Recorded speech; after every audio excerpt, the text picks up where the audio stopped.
Good morning, beloveds. It looks like my hair's almost dry. Um, so our friends in Colorado are having a whiteout, meaning some of them got up to 2 feet of snow in roughly 24 hours. And it's just incredibly foggy down here. Like the fog is so thick, and I forgot my hat this morning, so I was out for about 45 minutes, and I came back with my hair soaked. You can still see it's a little wet at the ends. So it was an interesting morning. I enjoy the fog for a couple of reasons, because it kind of, it muffles sound, and it was really quiet in the neighborhood. Of course, the time change could have helped with that too. And it makes everything look a little more mysterious.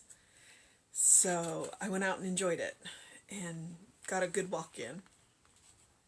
So I hope that you have a good start to your morning. I was watching a Sleep Doctor I watched the Today Show in the mornings, and I was watching, and he was talking about a morning walk, that early morning sunshine, and how it helps to reset it turns off, what did he call it? A melatonin drip, which can help turn off that morning fog that we have in our brain, that brain fog in our morning. So that early morning sun, there is science behind it. If you do not sleep well, go for a walk first thing in the morning. Get that early morning sun on your face. Not that I saw any of it between the cloud cover and the fog, but still, help you get going. All right. It is March 15th. We are in the month of faith. We are about halfway through the month, and our title today is Love. Love is the lodestone of life, the great and supreme reality. Love is the highest gift of heaven, the greatest good on earth, and the treasure of all our search. It is the end and aim of everything. We cannot doubt that God is love, because love renews and reinvigorates while hate kills. People who love animals and understand them are not afraid of them. For love transmits some subtle essence of life to everything it touches, awakening within all things an equal awareness and response. This is true also of human relationships. Love is the greatest healing power there is, and no one feels whole without it. But love is something that need not be confined to only a few persons. That love that we have for the few can be extended to more without losing the love of the few. And what a wonderful experience and realization it would be if we learned to love everyone as we love the few. Right now, our vision is hardly great enough to include this larger good, but when love becomes more complete, it will take in a larger territory, and we will experience a greater degree of livingness. Today, my love goes out to all people and to all things. There is no fear in this love. There is no fear in this love, for perfect love casts out all fear.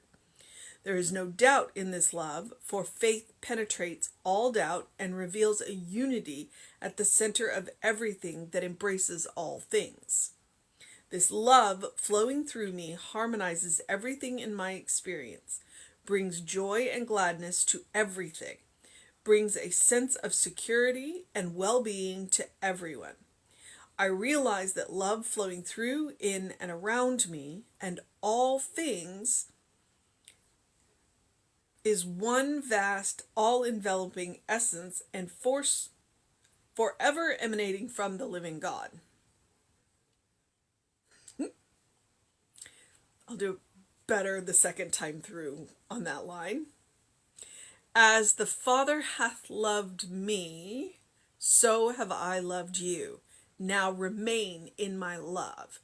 And that is John 15:9. And that is definitely one that would be worth going to see in context. I'm quite sure that's a quote from Jesus. Okay. love is straight up a loaded topic. And as I say that, I immediately get one of my little loves, my little love. She's the biggest cat in the house. And I was about to pick her up and she was like, no! That was Rita. And she is the very definition of love. She loves everybody. She loves every cat. She wants nothing more than to be close to you. She knows when you don't feel good because she's in your face and purring as loud as she can. And she wants to sit in your lap. She's 14 pounds. For her to sit comfortably in my lap, I have to have my feet up on the couch because she will take from my hips past my knees.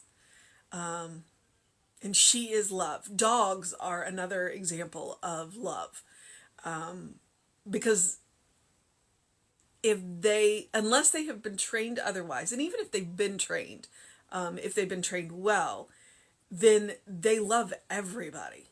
And it really doesn't matter what you do, they still love you.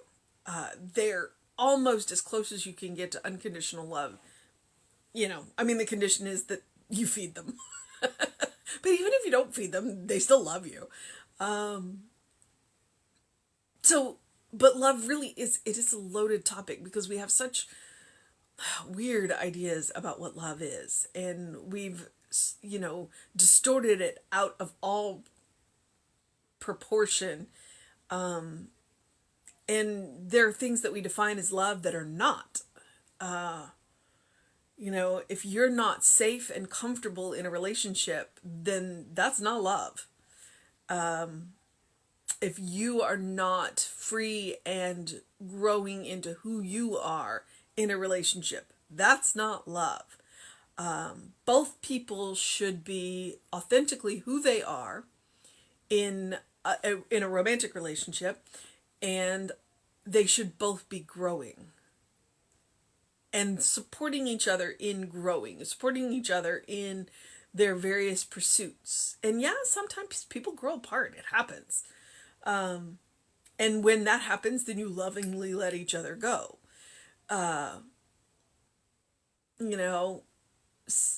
But then Ernest talks about extending that love, because we have this idea that love is only between two people. And there's I think the Greeks defined 7 forms of love. And there's familial love, which is the love of the family. And then there's, and I can't remember what they called brotherly love. And the brotherly love, and then agape is the divine love. And that brotherly love, I think, is the one that Ernest is talking about. And you're seeing it more and more. So I'd be curious to know when he wrote that particular one. Because you're seeing it more and more where we're expanding that love. We're expanding that definition of love. We're trying to normalize saying I love you to people, to our friends. To tell each other that we love them. Because really, honestly, nobody can exist without love. And there are so many different kinds of love. And a romantic love is not the end all and be all, ultimate, penultimate, love. It's not. You gotta love yourself. You gotta love your family. You gotta love your friends. You gotta love the people that you don't know. And you gotta love, or the people that the friends that you haven't met yet. You gotta love, and you gotta love spirit. So there's a whole lot to love. And the more you love, the more love you get back. And it's like, if you want love, that's be love. So, we get our hopes pinned on this one great love, and you're missing out on every other kind of love. You're missing out on every other kind of love. All right, I'm going to get off my soapbox and get back onto Ernest's. Okay, so love is the lodestone of life, the great and supreme reality, capital R. Love is the highest gift of heaven, the greatest good on earth, and the treasure of all our search.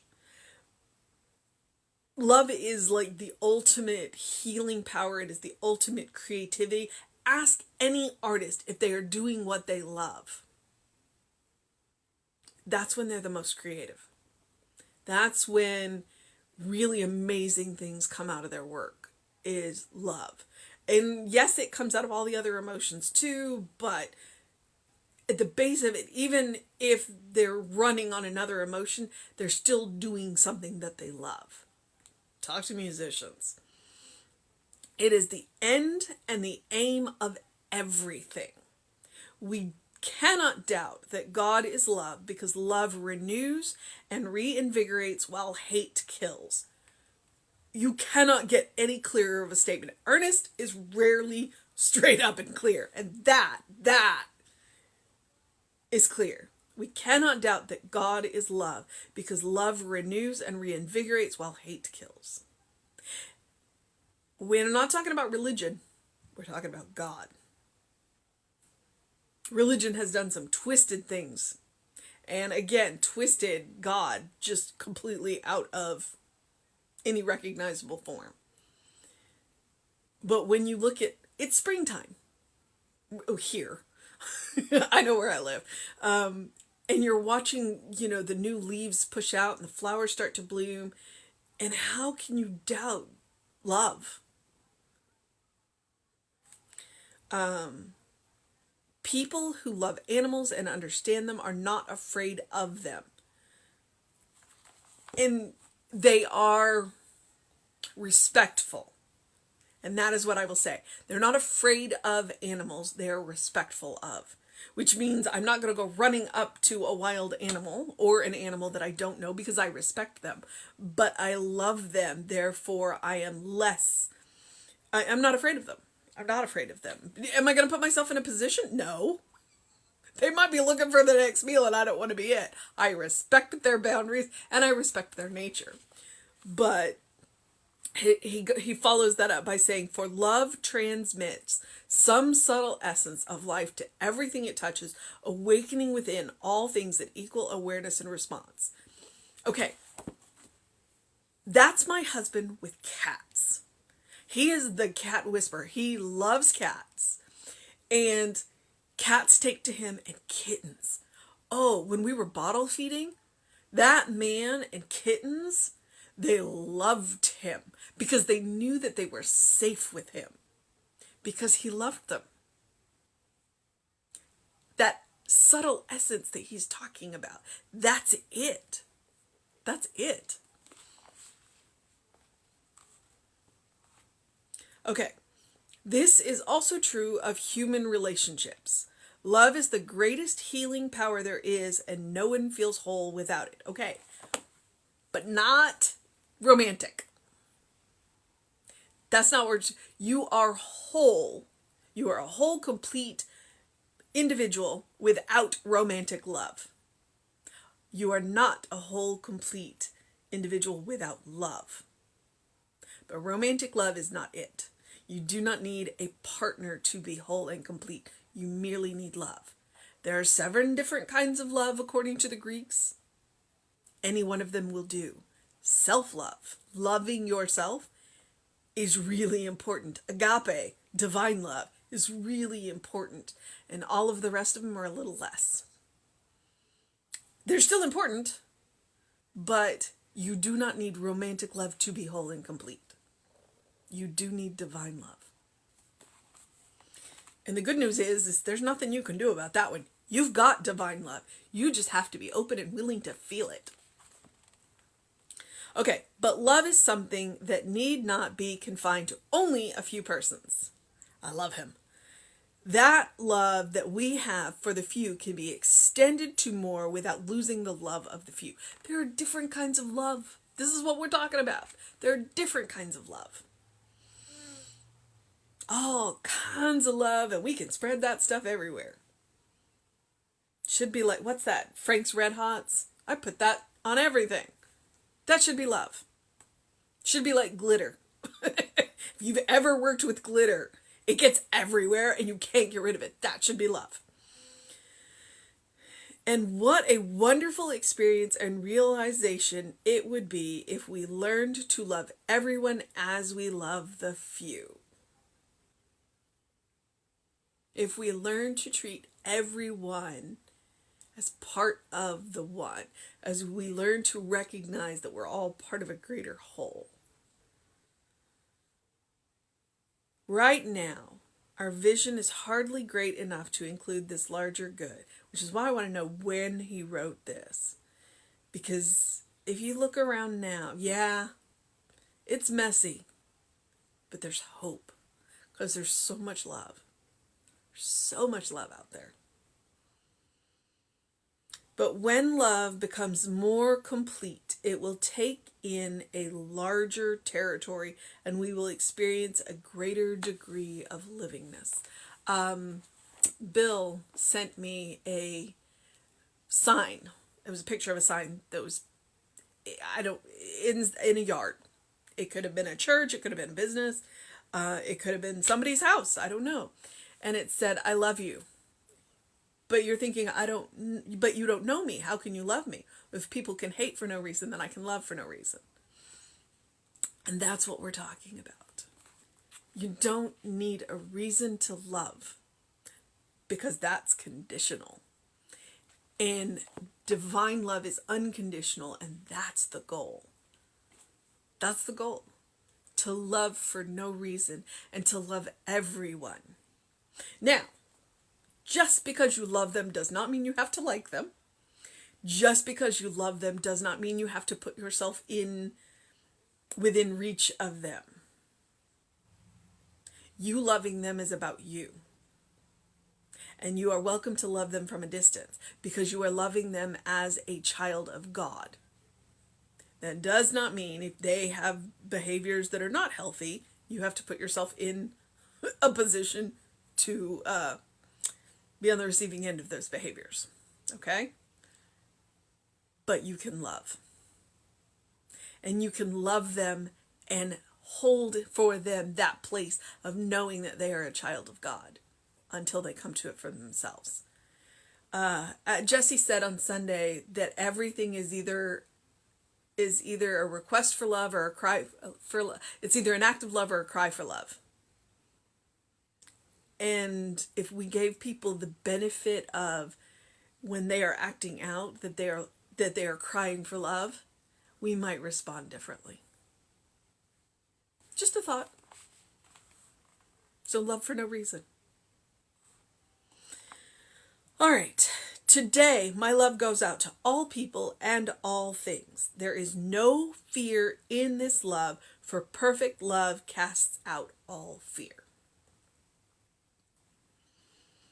That's probably that divine love that we're all working on. There is no doubt in this love, for faith penetrates all Let me try that again. There is no doubt in this love, for faith penetrates all doubt and reveals a unity at the center of everything that embraces all things. It is that recognition that we're all one, that we all come from the same source.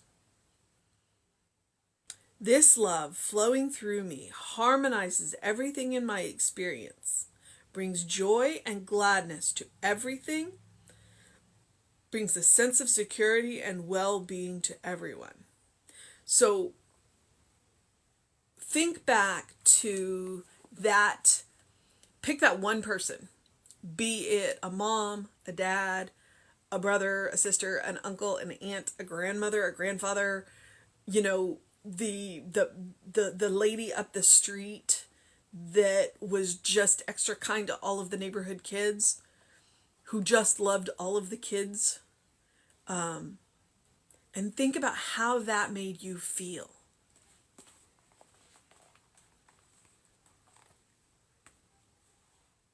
The love flowing through me harmonizes everything in my experience. It brings joy and gladness to everything, brings a sense of security and well-being to everyone. If you have it in your experience, pull that experience forward and feel that. I'm quite sure that almost every single one of us have that one person in our life that has loved us for no reason. Even if they're a family member. Feel that. And that's what I'm asking you to grant to every person you meet. Do you have to tell them that you love them? No, because complete strangers are going to look at you weird. But you can do it quietly. You can do it silently. You can do it in your head. You can do it in your heart. And then with the people that you do know, the people that you do care, tell them that you love them. And if it's weird, it's weird. And it's gonna be weird until it's not. But the only way to get it to not be weird is to do it. To tell people that you love them. And if you need to find different ways to phrase it that don't make you feel weird at first, go for it. I realize that the love flowing through, in, and around me and all things is one vast enveloping essence and force forever and emanating. I said I would do better the second time through, and I'm not. I realize that the love flowing in... One try. I realize that the love flowing through, in, and around me and all things is one vast enveloping essence and force forever emanating from the living God. That's where love begins. That's where love ends. And because God is infinite, timeless, with no time, I just realized I forgot to do the cat's meds. Oops.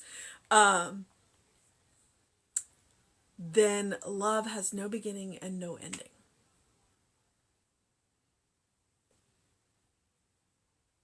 As the Father has loved me, so have I loved you. Now remain in my love. From John 15:9. God loves you. That's one of the reasons why I quote that quote all of the time. That you are a beloved child of God in whom God is well pleased. It's the truth. And I encourage you to feel it, to know it, to hold it in the essence of your being, to go to that place where nothing has ever been wrong, to that place where you meet the unfiltered God and discover that it's love.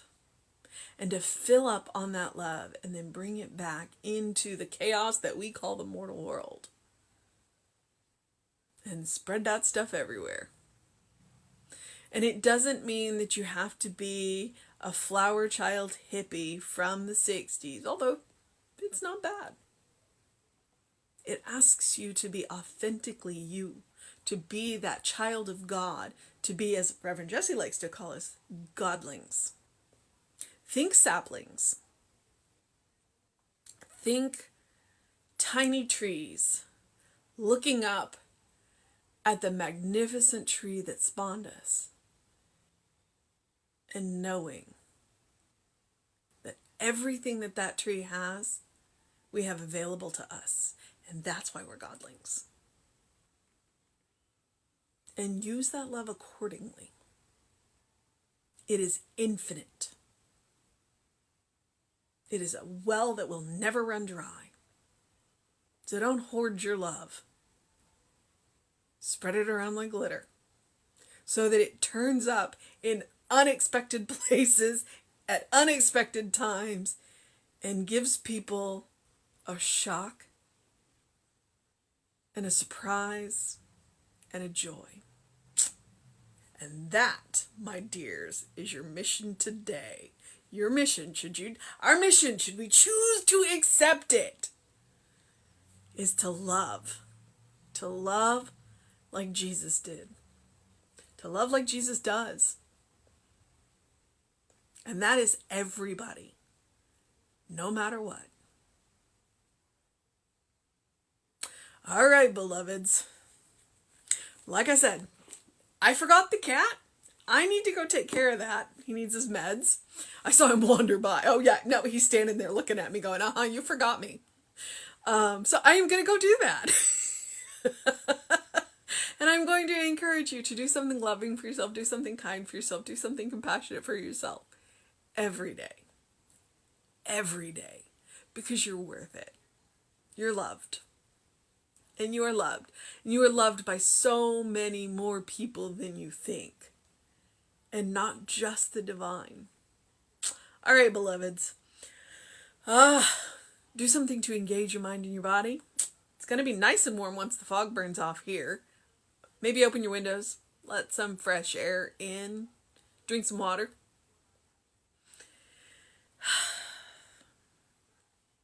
And know that love. Look up the 7 different kinds of loves by the Greek. Learn the names. And practice them. Practice, practice, practice. Because practice makes permanent. So open the windows of your soul. Allow the breath of heaven to remind you, you do live in heaven now. And that breath of heaven is love. Have a wonderful day, beloveds. Do what you need to do to make it a wonderful day. And start with love. All right? Because you are loved. And I'm going to make it weird. I love you. All right?